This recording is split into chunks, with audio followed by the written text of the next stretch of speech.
eu estive pensando em fazer uma reflexão e a recordação de todos os momentos da minha vida. De uma vida para cá, eu consegui de verdade enxergar coisas que eu não enxerguei em outros momentos e em outras reencarnações. Eu sempre me esforcei muito. Então, nas várias vidas que eu tive, eu fiz coisas com a intenção de dar conta de mim mesmo e dar conta de todas as pessoas que estavam à minha volta. Nas últimas vidas eu estava mais consciente, muito mais consciente. E o meu esforço sempre foi um esforço muito grande. Eu, sinceramente, nunca respeitei o meu corpo, em nenhum momento. Eu sempre achei que nós poderíamos fazer muito mais e ultrapassar os limites do que nós somos, para que de uma vida para outra tivéssemos um ganho, que seria aquela mudança que todos nós gostaríamos de fazer e nunca fizemos. Eu fui padre uma vez, 2 vezes, 3 vezes. E nessa vida atual, eu me sinto como alguém que gostaria de mudar muitas coisas e melhorar esse mundo. Eu gostaria de tirar todas as fronteiras que separam os países. Eu sei que para fazer isso nós precisamos tirar as fronteiras que dividem as pessoas, que individualizam as pessoas. Nós temos que ter um nome, temos que ter um sexo, temos que ter uma cor, temos que ter um tom de voz, temos que ter uma língua. E dessa forma nós vamos nos separando progressivamente. E talvez o homem nunca enxergue que o sentido que a gente deveria seguir fosse outro. Nessa vida em específico, eu tive inúmeros sonhos. E os meus sonhos começaram quando eu era muito garoto. Eu tinha visões e sentimentos que eu tinha receio de revelar aos outros, tinha receio de revelar aos meus amigos.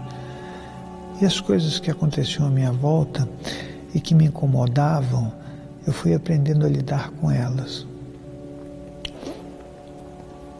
Eu me lembro que um dia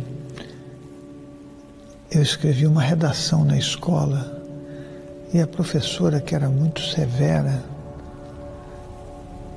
achou aquela redação muito bonita e muito bem escrita. E eu percebi que eu havia escrito com a ajuda hoje posso dizer, de consciências das quais eu nunca poderia falar naquela época, porque nem eu entendia direito. Percebi também que eu gostava muito de pintar, de desenhar, mas eu sempre fui ajudado. Eu nunca fui só, talvez por isso eu nunca me sinta só quando fisicamente estou só. Eu gostaria muito de, antes de entregar esse corpo, fazer algumas coisas que eu considero que seria concluir todos os sonhos de todas as vidas.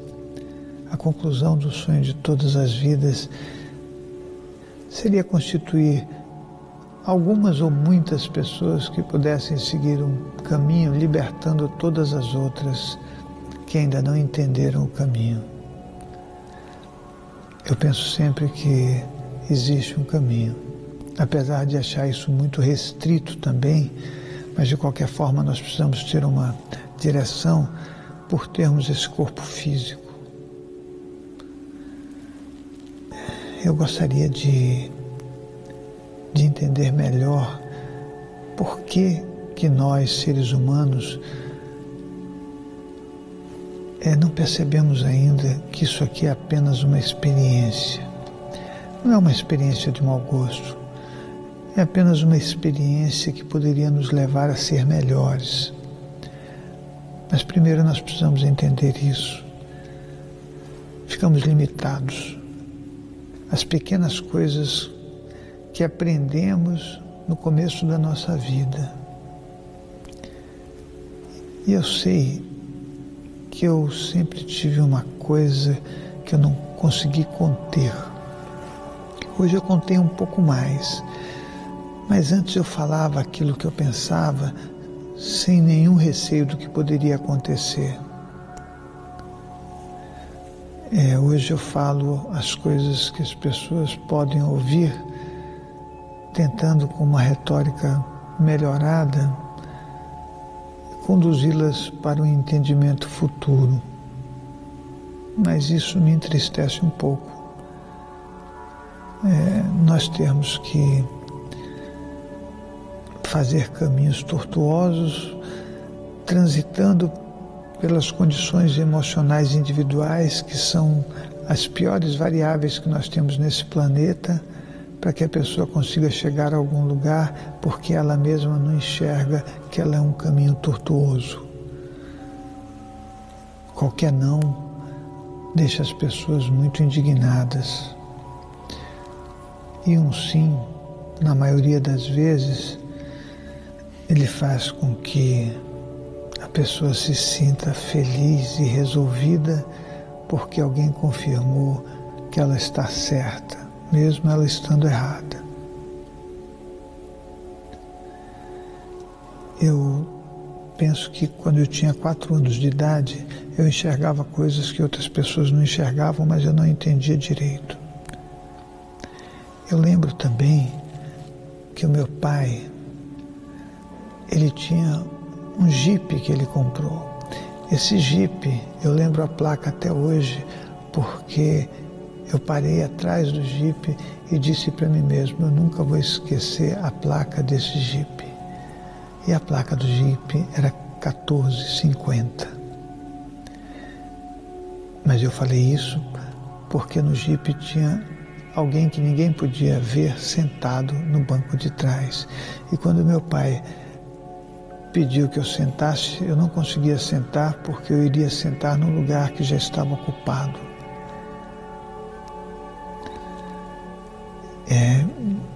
Foi meio complicado esse momento da minha vida.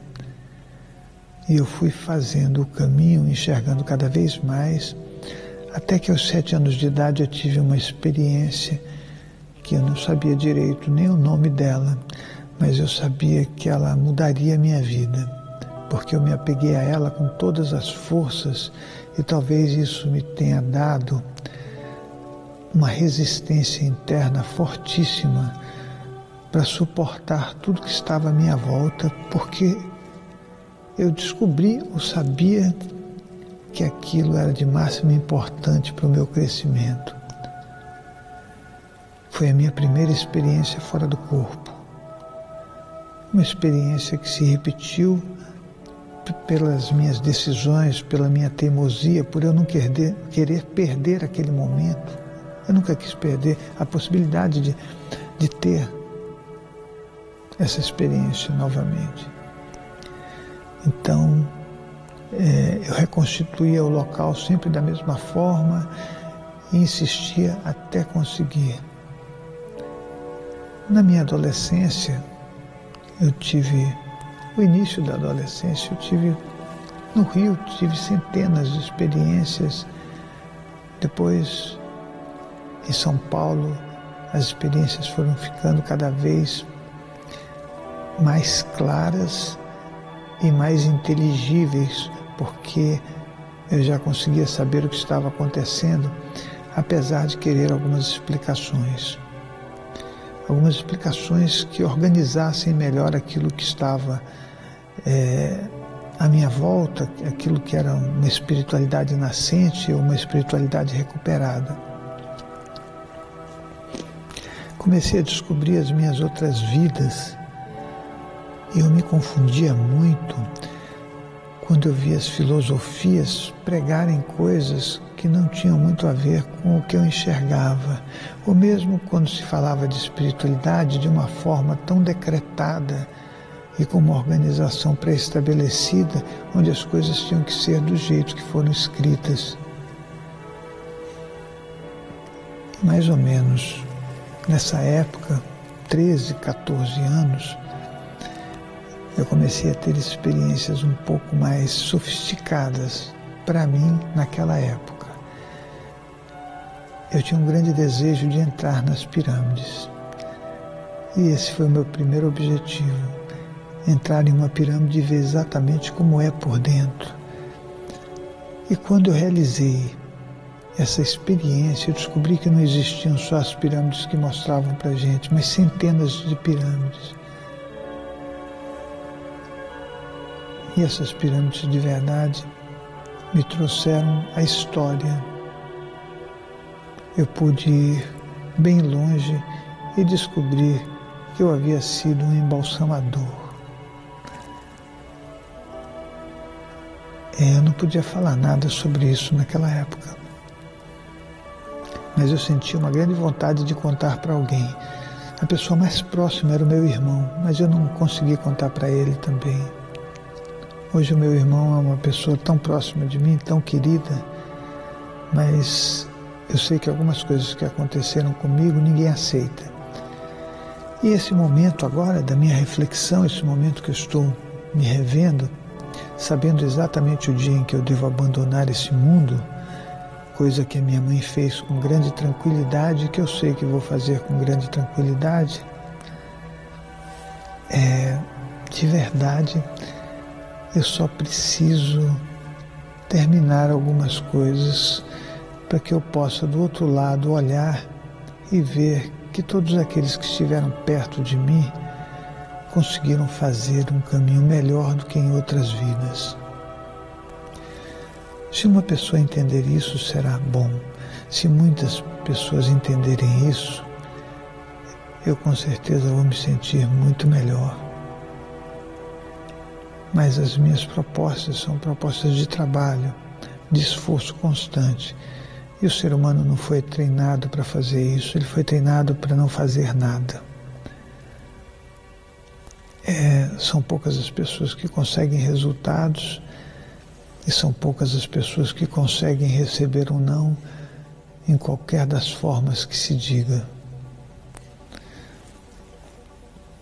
Eu penso que isso é uma coisa importante na nossa vida, aprender a receber o não, aprender a amar além do não, porque eu também descobri que dá para saber quando alguém ama, quando depois de um não ela continua a ser exatamente o que era antes. Significa que ela conseguiu entrar no espaço maravilhoso das energias mais sutis dos chakras superiores e que nenhuma energia densa pode contê-la porque ela não as usa, ela só as administra. Mas eu continuei. Nessa época em que eu citei, 14, 15 anos, o tempo todo fazendo buscas.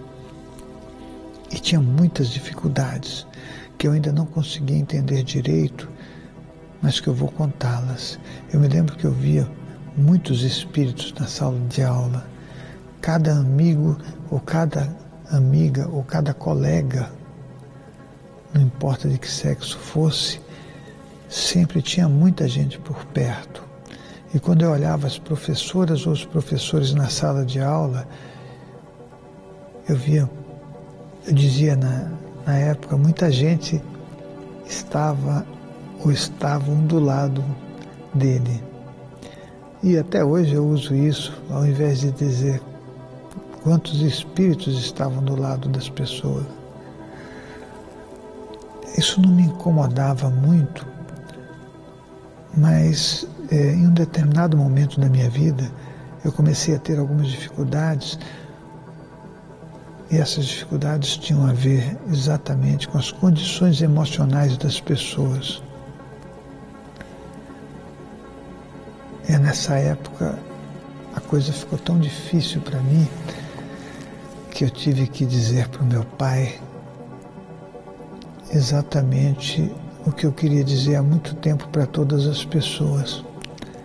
Eu disse para ele: pai, eu preciso contar uma coisa para o senhor. E ele disse: conta. Ele nem sentou para me ouvir, nem me mandou sentar, ele simplesmente disse: conta. E eu disse para ele: eu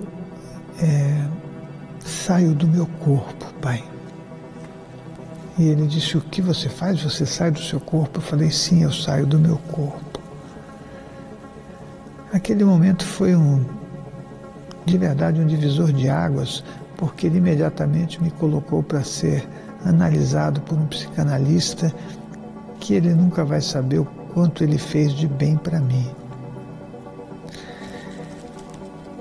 E que para mim foi um modelo de pessoa digna, educada, e que conseguia tratar todas as pessoas, mesmo aquelas pessoas mais agressivas, com uma estabilidade muito grande. Esse homem de verdade me deu o espaço que eu precisava para continuar, porque depois de 1 ano de terapia, ele me disse que eu não precisava de terapia e que ele ficou tentando descobrir por que eu estava ali, mas que eu deveria procurar algum lugar religioso que pudesse explicar esse fenômeno,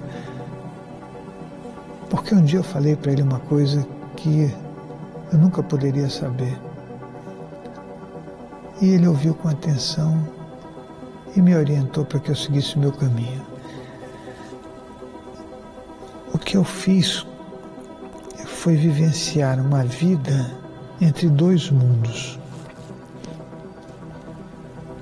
Uma vida entre 2 mundos. E eu vou contar essa vida entre 2 mundos.